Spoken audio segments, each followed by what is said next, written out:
It's time for the 1430 Connection on 1430 WNAV and 99.9 FM, spotlighting news, newsmakers, and important community issues. Now, with this week's edition of the 1430 Connection, here is WNAV news anchor Donna Cole.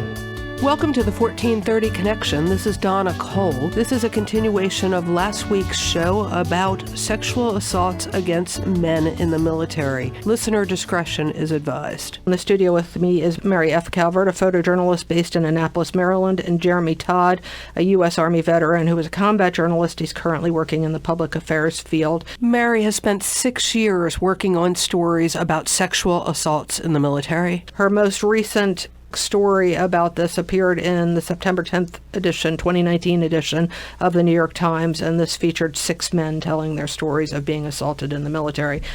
Jeremy is one of 61,000 veterans who are now formally recognized by the Department of Veterans Affairs as having been sexually traumatized during their service. And according to Mary's New York Times story, the number of claims filed each year for sexually traumatized veterans has surged by 70% since 2010.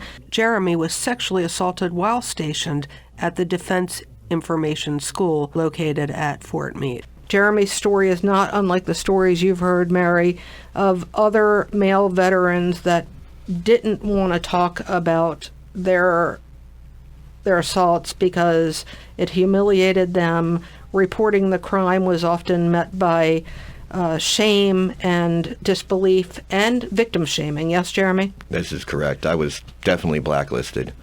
And that's what really, it didn't anger me as much as it disappointed me.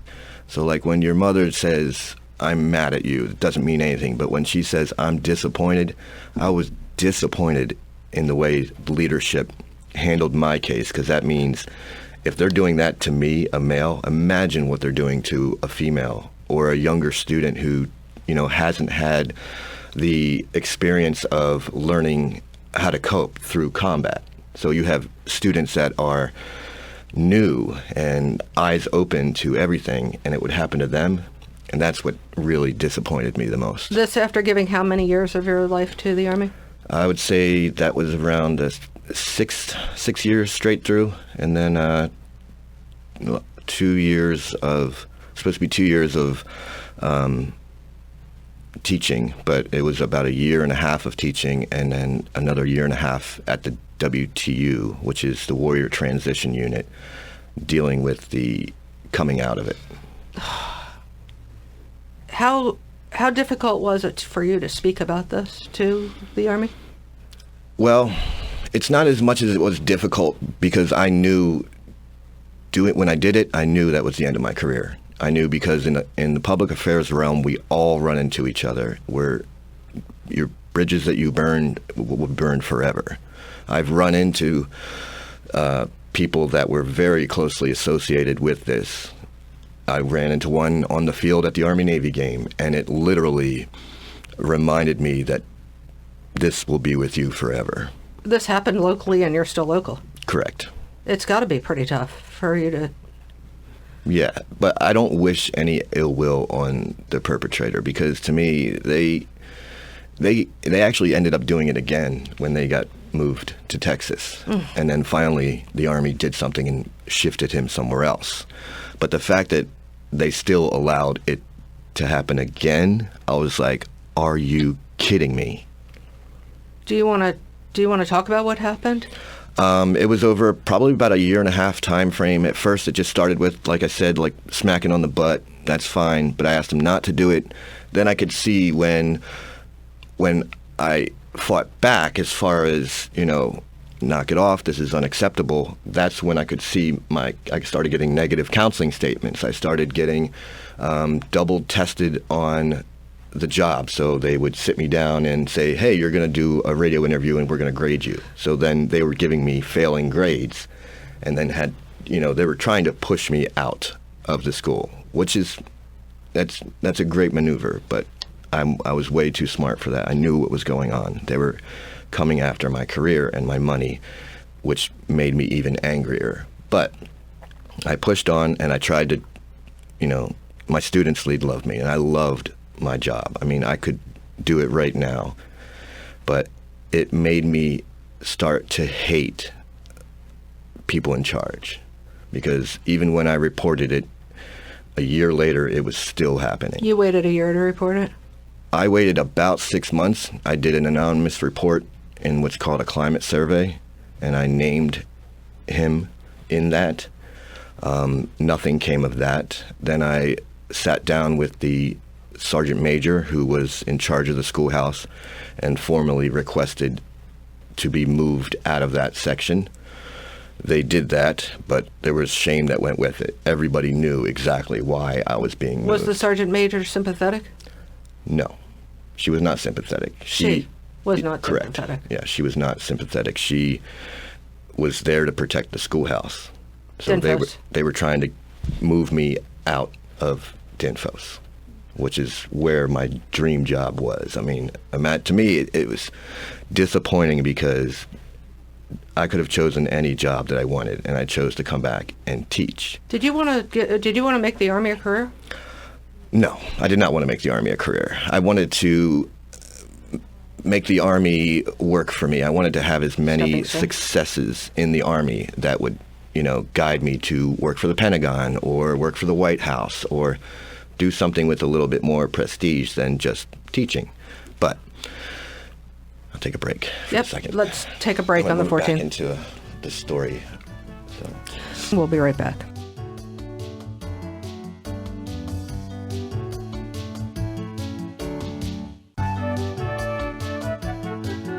Welcome back to the 1430 Connection. I'm Donna Cole. In the studio with me today is Mary F. Calvert. She's a photojournalist based in Annapolis, Maryland. Her story about sexual assaults against men in the military was published in the New York Times in September 2019. She's been working on these stories for 6 years.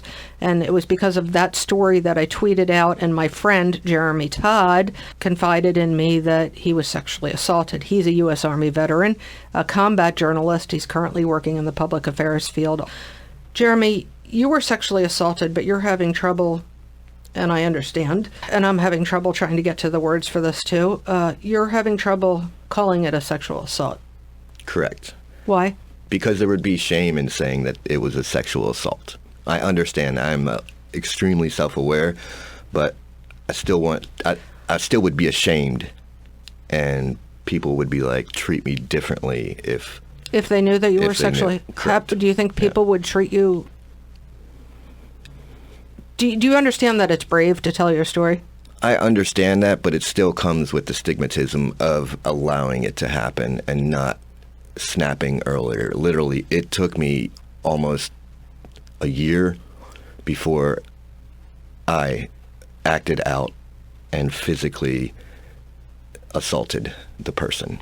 Mary, what is a sexual assault as far as the military defense? According to the Department of Defense, sexual assault is considered unwanted sexual contact. Unwanted sexual contact. Unwanted sexual contact. Jeremy? That is exactly what it was. Can you tell me what happened? He would smack me on the butt. He used his finger and would jam it in between my butt cheeks and then say, looks like you need an oil change. We were a court low where he would continually do this. And I never laughed. It wasn't funny. It was weird. To me, it's like he was married. He had children.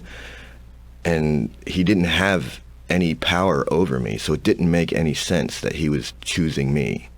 And then I wondered, why would he just choose me? I'm not attractive, I'm not weak, I'm an older guy.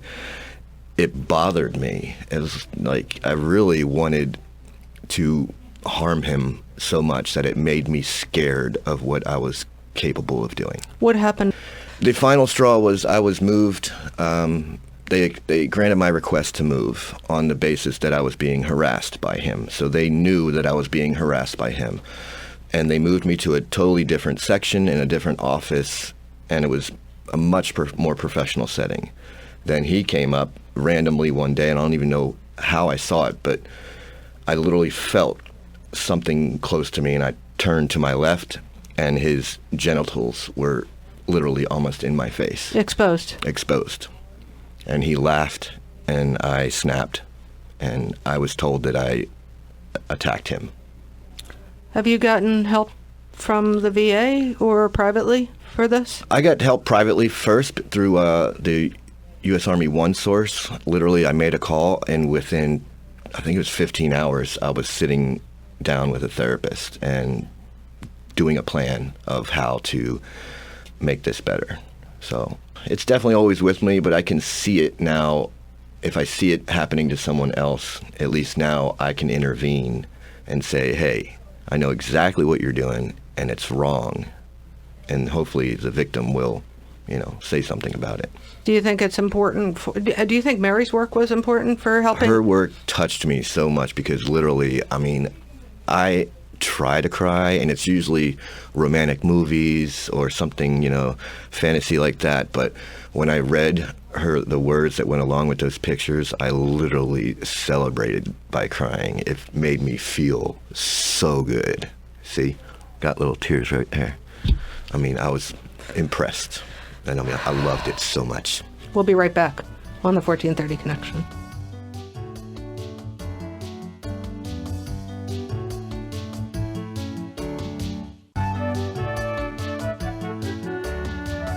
Welcome back to the 1430 Connection. I'm Donna Cole. In the studio with me is Mary F. Calvert. She's a photojournalist based in Annapolis, Maryland. Her story about sexual assaults against men in the military was published in the New York Times in September 2019. And Jeremy Todd, he's a U.S. Army veteran, a combat journalist, and he was sexually assaulted in the U.S. Army. This happened while he was stationed at the Defense Information School located at Fort Meade between 2010 and 2011. He is one of 61,000 veterans, now formally recognized as having been sexually traumatized during their service.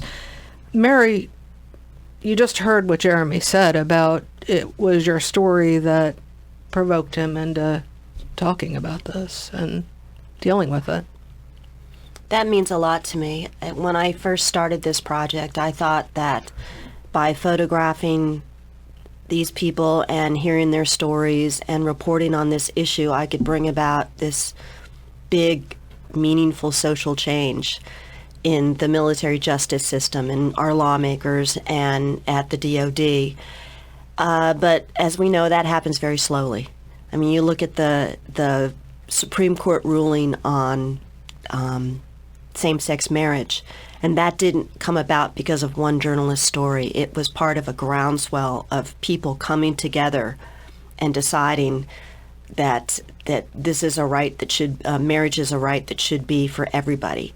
And that's how that came about. And I like to think that what I'm doing is a groundswell of awareness that I'm teaching people that this is happening. And when people read these stories and hear people like Jeremy talk about them, they'll see that, yes, when a man comes up and pokes you in your bottom or puts his genitals on your desk, that is indeed sexual assault, and it is not a breach of conduct. It is a criminal offense.